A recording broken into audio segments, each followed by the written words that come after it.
Hai, selamat datang di YouTube channel Gideon Simanjuntak Amanda Sivanya. Kami berdoa agar melalui firman yang saudara dengar hari ini, melalui pujian penyembahan yang saudara terima hari ini, biar nama Tuhan yang dipermuliakan, hatimu disegarkan, pikiranmu ditenangkan, dan kau memiliki kekuatan dari kerajaan surga untuk menjalani sepanjang hari ini. Karena saya percaya persekutuan kita bersama dengan Tuhan pasti akan menghasilkan kuasa, hikmat, mukjizat, dan damai sejahtera. Mari sama-sama kita mau tundukkan kepala kita. Kita mau datang dalam tata belas kasihan Tuhan. Mari sama-sama kita bersatu di dalam doa. Bapa yang kami sembah di dalam nama Tuhan Yesus, kami mau siapkan hati kami untuk diberkati oleh kebenaran firman Tuhan.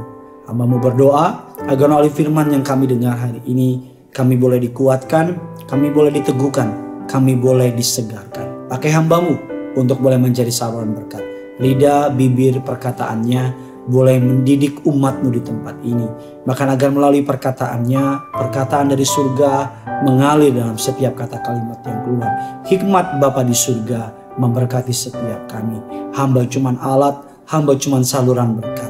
Menyalur oleh hamba, bergerak melalui hamba-Mu agar genaplah firman Tuhan. Siapapun menyaksikan acara ini, mereka dikuatkan, diteguhkan, mereka dituntun melalui kehidupan mereka. Nama Tuhan yang dipermuliakan. Kami siapkan hati kami untuk diberkati. Allah Roh Kudus berbicara atas setiap kami. Di dalam nama Tuhan Yesus. Amin. Hati-hati di jalan. Bersama-sama kita akan mempelajari kebenaran firman Tuhan. Amsal 14 ayat yang ke-12 mengatakan demikian. Ada jalan yang disangka orang lurus, tetapi ujungnya menuju maut. Penulis dari kitab Amsal adalah orang yang terkenal sebagai orang yang paling berhikmat dalam sejarah manusia. Yang belum pernah ada sampai yang sudah pernah ada, kita mengatakan namanya Raja Salomo. Hikmatnya sungguh luar biasa. Dia menulis sebuah kalimat yang menarik. Ada jalan yang disangka orang lurus, tetapi ujungnya menuju maut.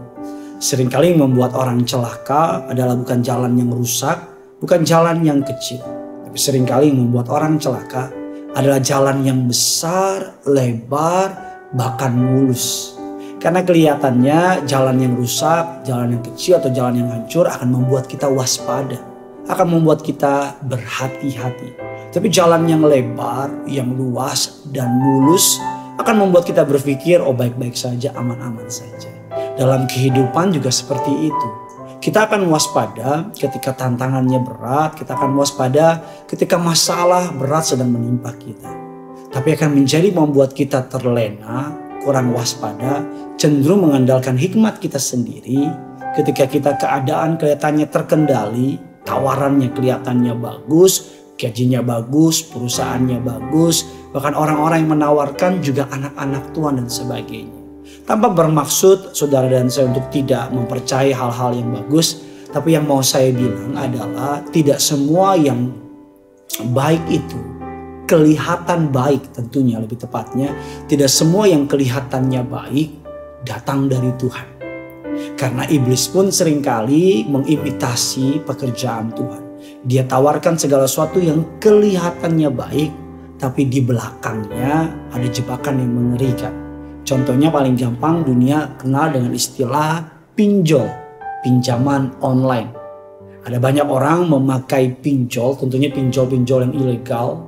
Pakai sesaat, dia pikir cuma pertolongan sesaat dan sebagainya. Tapi di baliknya bunganya begitu menggila. Bahkan bukan hanya itu, ketika tidak bayar atau lewat waktu, foto kita, dia WA teman kita, dia WA kenalan kita, foto KTP dan sebagainya disebar untuk mempermalukan kita. Ada banyak orang juga berpikir bahwa apapun yang kelihatannya baik datang dan pasti berasal dari Tuhan. Tapi pemazmur atau penulis kitab Amsal lebih tepatnya mengatakan ada jalan yang disangka orang lurus, tetapi ujungnya menuju maut. Tidak semua yang baik atau kelihatan baik datangnya dari Tuhan. Tapi saya percaya yang datang dari Tuhan pasti mendatangkan kebaikan. Suatu hari Raja Saul dalam Alkitab mengatakan dia menanti kedatangan dari Nabi Samuel. Dan rakyat hendak, Alkitab katakan, mulai terdesak, mulai menekan dia. Karena musuh hendak datang menyerang mereka. Alkitab katakan Raja Saul dalam hikmatnya sebagai manusia. Apa yang Raja Saul lakukan? Raja Saul tidak sabar menanti Nabi Samuel karena musuh hendak menyerang. Keadaan terdesak, rakyat hendak meninggalkan dia. Raja Saul melakukan sebuah tindakan yang dalam pemandangan manusia, dalam pemandangan dia baik. Apa yang Saul lakukan? Dia membakar korban bakaran. Dia membakarkan korban bakaran tersebut, saudara, dan membakarnya. Ketika dia membakar korban bakaran tersebut, Nabi Samuel datang. Dan apa yang menurut Raja Saul baik, ternyata hal tersebut tidak berkenan di hadapan Allah. Bahkan suatu hari Allah memerintahkan Saul untuk membunuh Agag, Amalek, dan seluruh isinya. Kambing dombanya, rajanya bunuh habis. Kita semua tahu ceritanya bahwa semuanya dibunuh. Tapi kambing domba yang tambun harta benda disimpan, bahkan rajanya Agag diselamatkan. Menurut Saul kan baik kambing dombanya bisa dipakai untuk persembahan kepada Allah. Harta bendanya bisa dipakai untuk masuk ke bait Allah. Tapi kita semua tahu semua yang kelihatannya baik belum tentu datang dari Tuhan. Melalui kejadian tersebut kita belajar bahwa mari jangan mengandalkan hikmatmu sebagai manusia. Andalkan hikmat dari kerajaan surga. Engkau yang sedang menjalin hubungan dengan seseorang atau sedang didekati oleh seorang lain. Jangan kelihatannya baik. Engkau perlu berdoa, tanya sama Tuhan. Engkau sedang mendapat tawaran pekerjaan dari kantor lain. Kelihatannya gajinya lebih baik, posisinya lebih tinggi. Berdoa, tanya sama Tuhan. Atau engkau yang sedang mengambil keputusan, jangan andalkan hikmatmu sebagai manusia. Bukankah kita terlalu sombong mengambil keputusan dalam hidup ini hanya mengandalkan panca indera kita? Mari tanya sama Tuhan. Minta Tuhan tuntun saudara. Rendahkan hatimu dan bilang, Allah Roh Kudus, aku manusia bisa salah. Tapi engkau Tuhan gak bisa salah. Bilang sama Tuhan, kalau ada sesuatu yang tidak aku tahu, singkapkan kepadaku. Saya percaya kalau saudara merendahkan hati saudara, bertanya dan berdoa kepada Tuhan, maka apa yang dilakukan di dalam gelap, Allah akan nyatakan dalam terang. Maka Allah akan menunjukkan jalannya. Allah akan menunjukkan berkat mukjizatnya. Suatu hari ada banyak orang datang sama saya dan bercerita bahwa ada banyak tawaran-tawaran investasi yang menawarkannya teman baiknya. Dan teman baik tersebut gak ada niat jahat. Bahkan teman baiknya tersebut sudah mendapat untung dari tawaran investasi tersebut. Dia taruh beberapa sekian nilai rupiah. Ini untung dan sebagainya. Dan dia tertarik sebagai manusia karena untungnya, marginnya adalah 30% dari dana yang dia taruh selama per bulan. Dan puji Tuhan dia berdoa, tanya sama Tuhan. Dan Tuhan berikan ketidaknyamanan. Dan dia terus kejar. Apa maksud Tuhan? Kejar, tanya. Dan terpujilah Tuhan yang menyingkapkan rahasia-rahasia tersembunyi.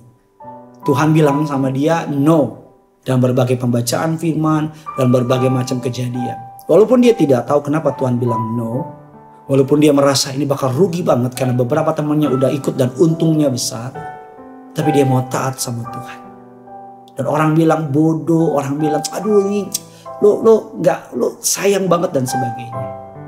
Tetapi dia menjadi orang yang tertawa paling akhir. Kenapa? Karena ternyata Tuhan menyelamatkan dia. Dan dikutip ayat ini. Ada jalan yang disangka orang lurus, tapi ujungnya menuju maut. Tuhan mau berbicara kepada saudara. Tuhan mau saudara mengkonsultasikan setiap keputusan dalam hidup saudara dengan dia. Dia Bapa yang baik. Dia Bapa yang selalu mau memberikan petunjuk kepada anak-anaknya. Jangan bodoh. Jangan andalkan kekuatanmu. Andalkan kekuatannya. Bagikan kabar baik ini sebanyak mungkin kepada mereka yang sedang membutuhkan bagaimana membuat keputusan yang benar. Kepada mereka yang sedang bertanya apa yang harus mereka lakukan dalam tawaran-tawaran dalam hidup mereka. Jangan lupa like, jangan lupa komen. Jangan lupa kalau sudah punya kesaksian tuliskan di bawah. Karena yang punya surga, crazy in love with you. Bye-bye. Sama-sama kita mau datang sama Tuhan. Kita mau menyembah Bapa kita di surga. Siapkan hatimu.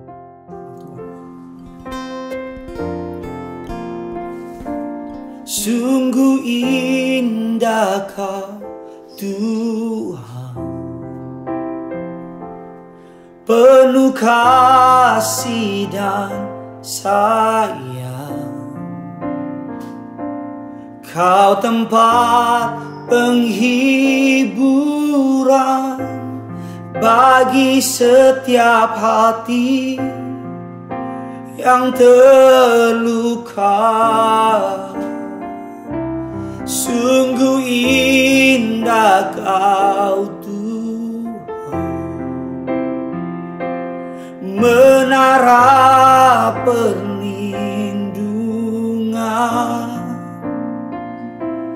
Kau sumber kekuatan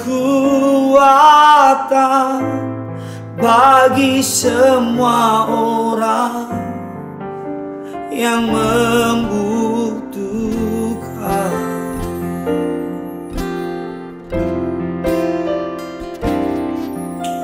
Ku cari wajah-Mu,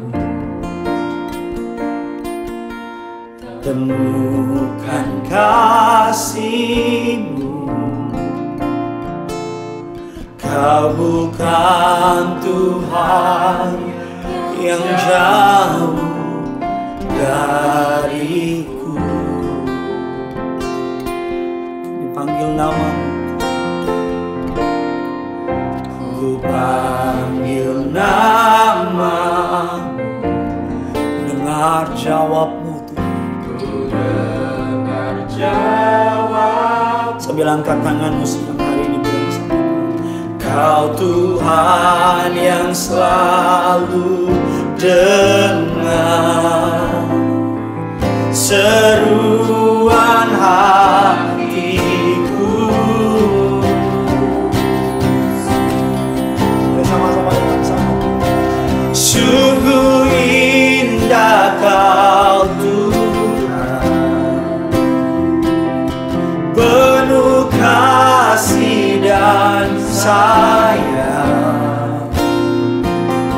Kau tempat penghiburan bagi setiap hati yang terluka. Sungguh indah Kau Tuhan, menara perlindungan. Kau yang sedang lemah, kau yang sedang takut, Kau sumber kekuatan.